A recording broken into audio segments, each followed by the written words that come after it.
ബൈബിളിൽ ചിലരുടെ വിശ്വാസം യേശുവിനെ വരെ അത്ഭുതപ്പെടുത്തിയതായിട്ട് നമുക്ക് കാണാം. ഇന്നും പലരും വിശ്വാസത്തിൽ പുതുവഴികളെ തേടുന്നത് നമുക്ക് കാണാം. അവരെയൊക്കെയും ദൈവം മാനിക്കുന്നുമുണ്ട്. എല്ലാവർക്കും യേശുക്രിസ്തുവിൻ്റെ നാമത്തിലുള്ള എൻ്റെ സ്നേഹവന്ദനത്തെ അറിയിക്കുന്നു.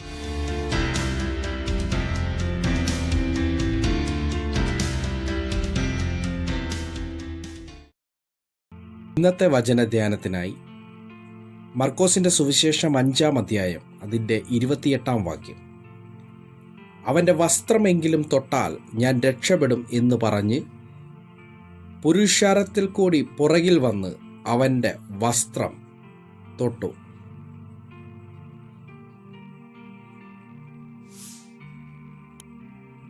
ബൈബിളിൽ 3 സുവിശേഷങ്ങളിൽ മത്തായിയുടെ സുവിശേഷം, മർക്കോസിൻ്റെ സുവിശേഷം, ലൂക്കോസിൻ്റെ സുവിശേഷം എന്നീ 3 സുവിശേഷങ്ങളിൽ പരിചയപ്പെടുത്തുന്ന ഒരു സ്ത്രീയുണ്ട്. രക്തസ്രവക്കാരി എന്ന് പറഞ്ഞാണ് അവളെ പരിചയപ്പെടുത്തുന്നത്.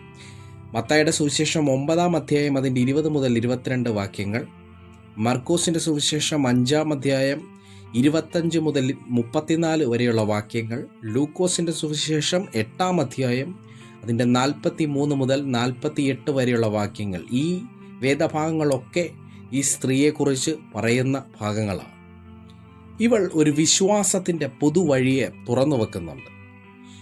കർത്താവിൻ്റെ വസ്ത്രത്തിൽ എങ്കിലും തൊട്ടാൽ ഞാൻ സൗഖ്യം പ്രാപിക്കും. ഇതാണ് ഇവളുടെ വിശ്വാസം. ഇവളെ ഈ വിശ്വാസത്തിലേക്ക് നയിച്ച ചില കാര്യങ്ങളുണ്ട്. ഇന്ന് ഈ വചനധ്യാനം ഒരുപാട് വ്യക്തികൾക്ക് ഒരു വിടുതലും ആശ്വാസവുമായി തീരുമെന്ന് ഉറപ്പായും ഞാൻ വിശ്വസിക്കുന്നു. ഇത് നിങ്ങളുടെ വിശ്വാസത്തെ വർദ്ധിപ്പിക്കും.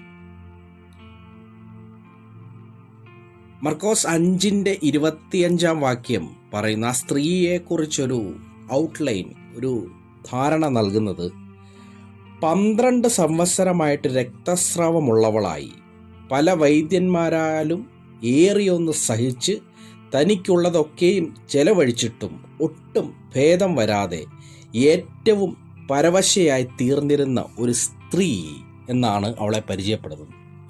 ലൂക്കോസിൻ്റെ സുവിശേഷവും ഇത് തന്നെയാണ് പറയുന്നത്. 12 വർഷക്കാലമായി വൈദ്യന്മാരാൽ തൻ്റെ മുതലൊക്കെയും വിറ്റിട്ടും ചെലവഴിച്ചിട്ടും എന്ന് ലൂക്കോസിൻ്റെ സുവിശേഷവും അങ്ങനെ തന്നെ അവളെ സാക്ഷ്യപ്പെടുത്തുന്നു. എന്തായാലും ഈ സ്ത്രീയുടെ ഒരു ബുദ്ധിമുട്ട് നമുക്കറിയാം. 12 വർഷക്കാലമായിട്ട് രക്തസ്രവം എന്നുള്ള ആ ഒരു രോഗാവസ്ഥയിൽ ഭാരപ്പെടുന്നൊരു സ്ത്രീയാണ്.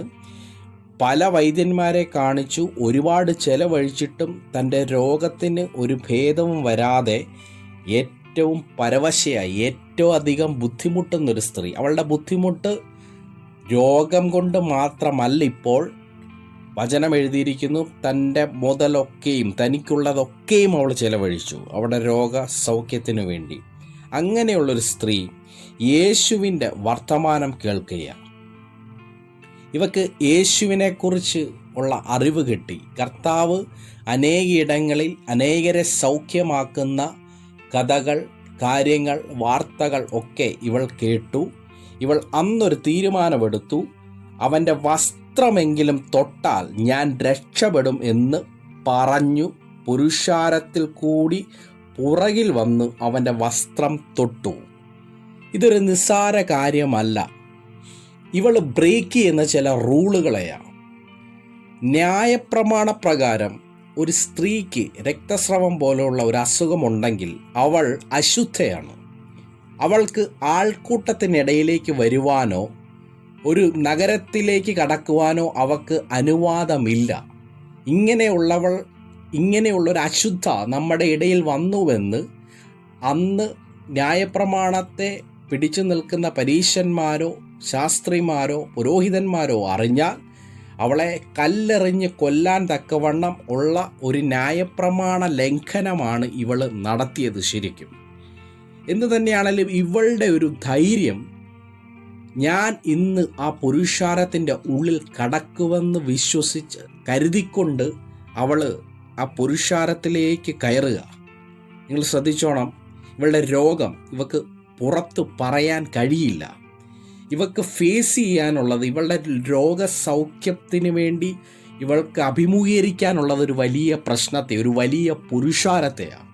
യേശുവിൻ്റെ ശുശ്രൂഷയിൽ നമുക്കറിയാം അനേക ജനങ്ങൾ കർത്താവിനോട് കൂടി ചുറ്റുമുണ്ട്. ഇവളുടെ ഈ രോഗവുമായി ബന്ധപ്പെട്ട് ഈ പുരുഷന്മാരുടെ ഇടയിലൂടെ കടന്നു വേണം ഇവയ്ക്ക് ഈ രോഗത്തിൻ്റെ സൗഖ്യം പ്രാപിക്കാൻ. ഒന്ന് അങ്ങനെ ഒരു വശം.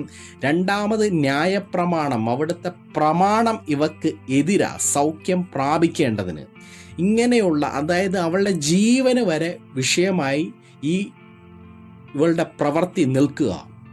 പക്ഷെ അവളുടെ അവസാനത്തെ ആയുധമാ, അവസാനത്തെ രക്ഷയാ, അവസാനത്തെ അവളുടെ ഒരു കച്ചിത്തുരുമ്പെന്ന് പറയുന്ന ഒരു പ്രവൃത്തിയാണ്, ഇന്ന് ഞാൻ യേശുവിൻ്റെ വസ്ത്രത്തിൽ കയറിയൊന്ന് തൊടും, ഈ നിലയിലല്ലാതെ എനിക്കൊരു സൗഖ്യവും ഇനി ലഭിക്കാനില്ലെന്നും പറഞ്ഞ് അവൾ വീട്ടിൽ നിന്ന് ഇറങ്ങുക. ഇന്ന് ഈ വചനം കേൾക്കുമ്പോൾ തൻ്റെ സകല സാഹചര്യങ്ങൾ മുഴുവൻ നഷ്ടമായി, തനിക്ക് ഏതൊക്കെ നിലയിൽ ഈ വിഷയത്തിൻ്റെ മേലൊരു വിടുതൽ ലഭിക്കാമോ ആ നിലയിലുള്ള കാര്യങ്ങളെല്ലാം ചെയ്തിട്ടും എല്ലാവരിൽ ആശ്രയിച്ചിട്ടും ഒരാളിൽ നിന്ന് പോലും താൻ ഉദ്ദേശിച്ച ഒരു മറുപടിയോ, താൻ ഉദ്ദേശിച്ച ഒരു സൗഖ്യമോ, താൻ ഉദ്ദേശിച്ച ഒരു ആശ്വാസമോ ലഭിക്കാത്ത ആരെങ്കിലും ഈ വചനധ്യാനം കേൾക്കുന്നുണ്ടെങ്കിൽ, നിങ്ങൾക്ക് വിശ്വസിക്കുവാൻ സാധിക്കുമെങ്കിൽ നിങ്ങളുടെ വിശ്വാസത്തെ മാനിക്കുന്ന ഒരു യേശുവിനെ കുറിച്ചാണ് ഈ വചനധ്യാനം വിളിച്ചു പറയുന്നത്, ഈ വചനം വിളിച്ചു പറയുന്നത്. അവൻ്റെ വസ്ത്രമെങ്കിലും തൊട്ടാൽ ഞാൻ രക്ഷപ്പെടും. ഇവള് മനസ്സിൽ ഉറക്കുക, അവൻ്റെ വസ്ത്രം എങ്കിലും തൊട്ടാൽ ഞാൻ രക്ഷപ്പെടും. ഇവിടെ ഇവള് വിശ്വാസത്തിൻ്റെ ഒരു പുതിയ വഴിയെ തുറക്കുക. ഇതുവരെ സംഭവിച്ചിരുന്നത്, യേശുവിൻ്റെ അടുക്കലേക്ക് ആൾക്കാർ വരും, യേശുവിനോട് പറയും എനിക്ക് ഇന്ന രോഗമുണ്ട്. യേശു ഒരുപക്ഷെ ചോദിക്കും നീ വിശ്വസിക്കുന്നുണ്ടോ? അവർ പറയും ഞാൻ വിശ്വസിക്കുന്നു. എന്നാൽ സൗഖ്യമാകുവാൻ പറയും. ഒന്നുകിൽ കർത്താവ് അവരുടെ ദേഹത്ത് കൈവെക്കും, അല്ലെങ്കിൽ പറയും. ഇങ്ങനെ പല നിലകളിലാണ് യേശു ആ ശുശ്രൂഷ ചെയ്തെടുത്തത്. എന്നാൽ ഇവൾക്കൊന്നും ചോദിക്കാനും പറയാനുമില്ല. ഇവൾ ഹൃദയത്തിൽ അങ്ങ് വിശ്വസിക്കുക, ഞാൻ യേശുവിൻ്റെ ശരീരത്തിലല്ല അവൻ്റെ വസ്ത്രത്തിൽ തൊട്ട് ആ സൗഖ്യം പ്രാപിക്കും. ഞാൻ പറയുന്നത് എത്ര പേർക്ക് മനസ്സിലാകുന്നു? ഇവൾ ഉള്ളിൽ വിശ്വസിക്കുക. കാരണം ഇവക്കിവിടെ വിഷയം ആ പൊതുസമൂഹത്തിൽ തുറന്ന് പറയാൻ പറ്റില്ല. തുറന്നു പറഞ്ഞാൽ ഒന്ന് അങ്ങനെയുള്ളൊരു രോഗമായി ഇവക്ക്, രണ്ട് ന്യായപ്രമാണം ഇവക്ക് എതിര്. ഈ രണ്ട് വിഷയവും മുന്നിൽ നിൽക്കുമ്പോൾ ഇവൾ ഹൃദയത്തിൽ അങ്ങ് വിശ്വസിക്കുക, എനിക്ക് ഇന്ന് സൗഖ്യം കിട്ടും. ആരോടൊക്കെയോ ദൈവത്തിൻ്റെ ആത്മാവ് സംസാരിക്കുന്നു. പുറത്തു പറയുവാൻ കഴിയാത്ത നിലയിൽ നിൻ്റെ കുടുംബത്തിൻ്റെ വിഷയങ്ങൾ, നിൻ്റെ രോഗത്തിൻ്റെ വിഷയങ്ങൾ എന്ത് തന്നെയാണേലും ഇന്ന് ഈ വചനത്തിൻ്റെ മുന്നിൽ ഒന്ന് വിശ്വസിക്കാമോ? എനിക്ക് ആ വിഷയത്തിൻ്റെ മേൽ ഒരു വിടുതൽ കിട്ടും. ഞാൻ ആ സൗഖ്യം പ്രാപിച്ചെടുക്കും. വസ്ത്രത്തിൽ തൊട്ടാൽ സൗഖ്യം ലഭിക്കുമെന്ന് ഈ സ്ത്രീ അവിടെ തെളിയിക്കുകയാണ്. ഈ സ്ത്രീയുടെ വിശ്വാസം അവിടെ തെളിയിച്ചു കൊടുക്കുക. ദൈവത്തിന് സകല മഹത്വവും. ഇങ്ങനെ ഇവൾ പുരുഷാരത്തിൻ്റെ പുറകിലൂടെ ചെന്ന് യേശുവിൻ്റെ വസ്ത്രത്തിൽ തൊട്ടു. അതിന് 29-ാം വാക്യം പറയുന്നത്, ക്ഷണത്തിൽ അവളുടെ രക്തസ്രവം നിന്നു, ബാധ മാറി, താൻ സ്വസ്ഥയായി എന്ന് അവൾ ശരീരത്തിൽ അറിഞ്ഞു. ഒരു മനുഷ്യനും അവിടെ അറിഞ്ഞില്ല, ഒരു വ്യക്തിയും ഇവളുടെ സൗഖ്യത്തെ അറിഞ്ഞില്ല. പക്ഷെ അവൾ ആദ്യം തിരിച്ചറിയുകയാണ് അവളിൽ ഒരു സൗഖ്യം നടന്നുവെന്ന്. രക്തസ്രവം ആ സെക്കൻഡിൽ യേശുവിൻ്റെ വസ്ത്രത്തിൽ ഇപ്രകാരം വിശ്വസിച്ച് തൊട്ട ആ സമയത്ത് അവളുടെ രക്തസ്രവം നിന്നു, ബാധ മാറി. ഏത് ബാധയായിരുന്നോ അവളുടെ കാലാകാലങ്ങളായി ഈ രക്തസ്രവം വരുത്തിക്കൊണ്ട് അവളെ ബുദ്ധിമുട്ടിച്ചുകൊണ്ടിരുന്നത്, യേശുവിൻ്റെ വസ്ത്രത്തിൻ്റെ തൊങ്ങലിൽ തൊട്ടപ്പോൾ ആ ബാധ മാറിയെങ്കിൽ ഇന്ന് ഈ വചനം കേൾക്കുന്ന ചില കുടുംബങ്ങളിൽ നിന്നും അസ്വസ്ഥതകൾ ഉണ്ടാക്കുന്ന, രോഗങ്ങൾ ഉണ്ടാക്കുന്ന ബാധകൾ യേശുവിൻ്റെ നാമത്തിൽ ഈ വചനത്തിലൂടെ വിട്ടുമാറി പോകേണ്ടതിനു വേണ്ടി പ്രാർത്ഥിക്കുന്നു. അവൾ സ്വസ്ഥയായി. അവൾ അന്ന് സ്വസ്ഥതയായി. താൻ സ്വസ്ഥയായെന്ന് അവൾ ശരീരത്തിൻ്റെ മേൽ അവൾ അറിഞ്ഞു. ദൈവത്തിന് സകല മഹത്വവും. 30-ാം വാക്യം പറയും, ഉടനെ യേശു തങ്കൽ നിന്ന് ശക്തി പുറപ്പെട്ടു എന്ന് ഉള്ളിൽ അറിഞ്ഞിട്ട്. ഇവിടെ 2 വ്യക്തികൾ അറിഞ്ഞേ. ഒന്ന് സൗഖ്യം പ്രാപിച്ചവൾ, 2 ആരിൽ നിന്നാണോ ആ ശക്തി പുറപ്പെട്ടത് അവൻ. സ്തോത്രം. നീയും യേശുവും നീയും മാത്രം അറിയുന്നൊരു വിശ്വാസത്തിൻ്റെ തലം. ആമേൻ. രഹസ്യത്തിലുള്ള പിതാവുമായിട്ടുള്ള നിന്റെ പ്രാർത്ഥനാ ബന്ധം. ആമേൻ. അതിവിടെ തുറക്കട്ടെ, അതിവിടെ തുടരട്ടെ യേശുവിൻ്റെ നാമത്തിൽ. യേശു അറിഞ്ഞു തങ്കൽ നിന്ന് ശക്തി പുറപ്പെട്ടു എന്ന് ഉള്ളിൽ അറിഞ്ഞിട്ട് യേശു പുരുഷാരത്തിലേക്ക് തിരിയുക. എൻ്റെ മേൽ നിന്ന് ശക്തി പുറപ്പെട്ടു. പുരുഷാരത്തിലേക്ക് തിരിഞ്ഞിട്ട് ശിഷ്യന്മാരോട് ചോദിക്കുകയാണ്, എൻ്റെ വസ്ത്രം തൊട്ടത് ആർ? ശിഷ്യന്മാർ ചുറ്റും നോക്കിയിട്ട് യേശുവിനോട് പറഞ്ഞു, ഗുരു, നിന്നെ പുരുഷാരം ചുറ്റും തിക്കിത്തിരക്കുന്നത് നീ കണ്ടില്ലേ? എന്നിട്ടും എന്നെ തൊട്ടത് ആരെന്ന് ചോദിക്കുന്നുവോ? ഇങ്ങനെ എന്തിനാണ് ചോദിക്കുന്നത്? നിന്നെ ചുറ്റും പുരുഷാരവാ. അവർ മുഴുവൻ നിന്നിലേക്ക് തള്ളി തിക്കിത്തിരക്കിക്കൊണ്ടിരിക്കുക. അവർ വന്ന് നിന്റെ ദേഹത്ത് തൊടുന്നുണ്ടല്ലോ, മുട്ടുന്നുണ്ടല്ലോ. പക്ഷെ യേശു പറയാം, എത്ര പുരുഷാരമുണ്ടെങ്കിലും എന്നിൽ നിന്ന് ശക്തി പുറപ്പെടണമെങ്കിൽ വിശ്വാസത്തോടു കൂടിയ ഒരു തൊടലിൽ നിന്നേ ഒരു ശക്തി പുറപ്പെടുകയുള്ളൂ. ചുറ്റും അനേകരുണ്ടെങ്കിലും ആമേൻ, ആ ആൾക്കൂട്ടത്തിൽപ്പെട്ടവരൊരാളായി മാറാനാണോ നിങ്ങൾ ആഗ്രഹിക്കുന്നത്?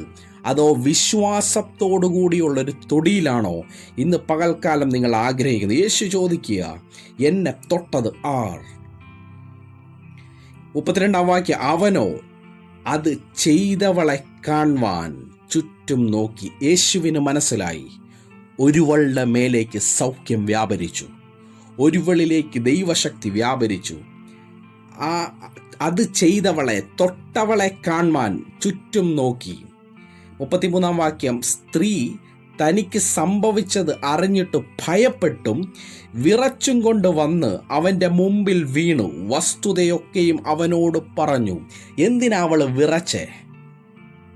ഞാൻ പ്രാരംഭത്തിൽ പറഞ്ഞു, ഇവക്ക് നിയമങ്ങൾ എതിരാ, ഇവക്ക് ന്യായപ്രമാണം എതിരാണ്, ഇവക്ക് ഈ സൗഖ്യം പ്രാപിക്കുന്നതിന് അനേക തടസ്സമുണ്ട്. അശുദ്ധയായ സ്ത്രീ ഇത്രയും വ്യക്തികളുടെ ഇടയിൽ വന്നപ്പോൾ ഒരുപക്ഷെ യേശു പോലും ഈ നിലയിൽ ഇവളോട് പെരുമാറിയാൽ അവൾ നാളെ ആ ശിക്ഷയ്ക്ക് വിധേയമായി പെടേണ്ടവളാ.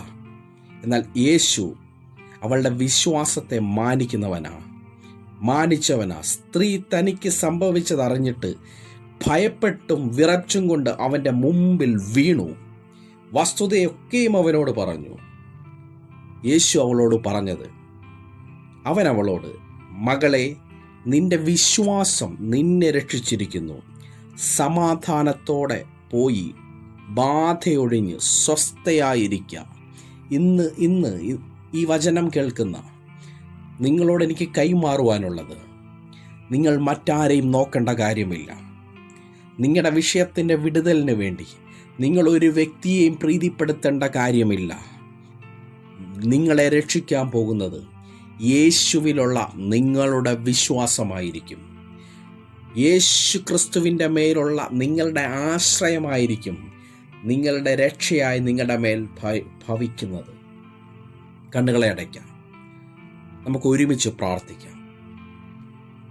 കർത്താവിന് പ്രവർത്തിക്കേണ്ടതിന് മാധ്യമം ആവശ്യമില്ല.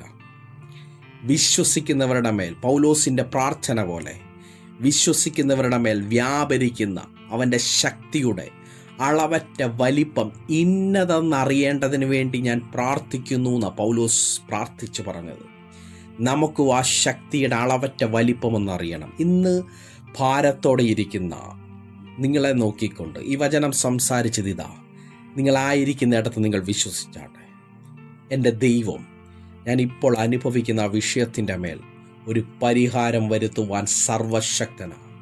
ഒരു രക്തസ്രവക്കാരിയെ മാനിച്ച ദൈവം, അവളെ രക്ഷിച്ച ദൈവം എൻ്റെ വിഷയത്തിൻ്റെ മേലും ഒരു നിയമവും നോക്കാതെ, ഒരു വ്യവസ്ഥയും നോക്കാതെ, ഒരു പ്രമാണവും നോക്കാതെ എന്നെ വിടുവിക്കുവാൻ എൻ്റെ സ്വർഗത്തിലെ ദൈവം സർവശക്തനാണ്.